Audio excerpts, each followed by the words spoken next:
On September 28th, Hurricane Ian made landfall over Florida as a Category 4 storm. More than 100 people died due to the storm, and damages are estimated to be in the billions. But for survivors, getting help isn't always easy. A new report written by nearly a dozen organizations across the country calls for changes to the disaster recovery system. Maddie Sloan is the Director of Disaster Recovery and Fair Housing Project at the nonprofit Texas Appleseed and lead author of that report. Maddie, welcome. Thank you. Thank you for having me.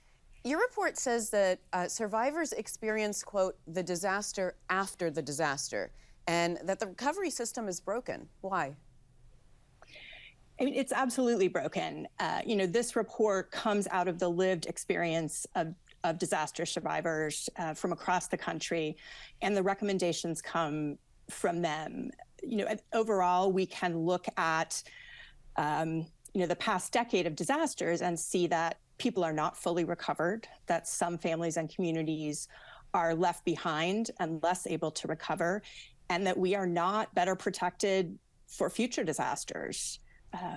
We are seeing communities that have not recovered from one disaster be hit over and over and over again. And as disasters become more severe and more frequent, and we have multiple disasters happening across the United States, it's becoming clearer and clearer that our system was not built to handle these disasters. So what is that current framework for a disaster recovery? So the current framework is really built on a couple of assumptions: that disasters are infrequent, that they are fairly localized, and that generally they can be handled by the affected state or local government. So the federal system doesn't come in until the state or local government says, we don't have enough resources. The federal system is intended as a backstop. It's intended to cover costs that aren't insured or that can't be handled by state and local governments. So the state or local government has to ask, or the state or territorial or tribal government, has to ask for a federal disaster declaration. And then FEMA, in conjunction with the White House, determines whether a declaration is warranted, generally based on the level of damage. And only when that declaration is issued do federal resources come into play. So that is when FEMA starts coordinating response, starts helping with response, starts running recovery programs. And that federal declaration can include a number of different programs. So the federal declaration might include help as limited as debris clearing, or broad enough to provide help to individual survivors and families. And Maddie, when you mention FEMA, because that's what people think of when they think of federal disaster assistance, but you say that FEMA's application and eligibility process is a major barrier for disaster survivors. It is. From the starting point where, FEMA asks people to apply online. Well, if you don't have power, it's very difficult to do that. It is very difficult for communities and families that don't have access to internet to apply online. It's particularly difficult, for example, for populations like seniors to access those resources.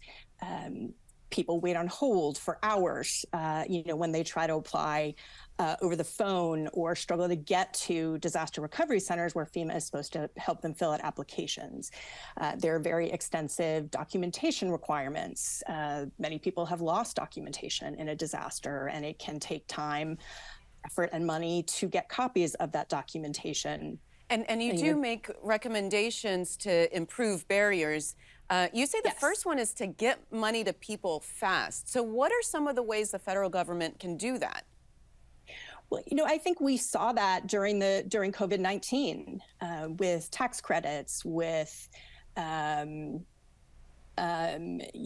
expansion of the child tax credit, with direct deposit into people's accounts. I think we can also see that, families who are already receiving food stamps or Medicare, Medicaid, the federal government could directly provide increased benefits rather, again, than waiting for a state process and a state request. And the report also says that, quote, flood insurance should work for disaster survivors, not against them. So how's it working against them right now? You know, the primary problem with flood insurance is people can't afford it, particularly the people who are most at risk and who will have the hardest time recovering. You know, FEMA says there are about 5 million structures in the U.S. Insured with flood insurance. 41 million Americans live in the 100-year floodplain. And as you know, we see in disasters like the flooding in Kentucky, you know, people who don't think of themselves as living in areas that flood are flooding more and more frequently, and they don't have flood insurance at all. And then when families are unable to maintain flood insurance after receiving disaster recovery assistance, they're barred from receiving future disaster recovery assistance. You know, FEMA has just redone how it charges premiums with the intention of making it more equitable, but it's going to raise premiums for 80% of policyholders, and we're already seeing people drop flood insurance because they simply cannot afford it. And obviously a lack of good data can really be a hindrance to disaster recovery. So briefly, what do you recommend to improve the collection of the right data? Well, you know, survivors strongly recommend data sharing and data sharing agreement between agencies. You know, one of the issues that folks really run into is that they are dealing with multiple agencies, multiple application processes. But there are also issues around the collection and transparency of data you know, collected by federal agencies around these programs. So, for example, FEMA has really never collected data on the race and ethnicity of applicants and beneficiaries, and you know, has actually said, well, we know we don't discriminate because we don't collect that data, which is obviously not how discrimination works. So it is harder to identify disparities, you know, whether certain communities are being left out, and frankly, it's hard for the public to see where federal public money is going and who is benefiting and whether those programs are effective. And Maddie, that's all the time we've got. Thanks so much.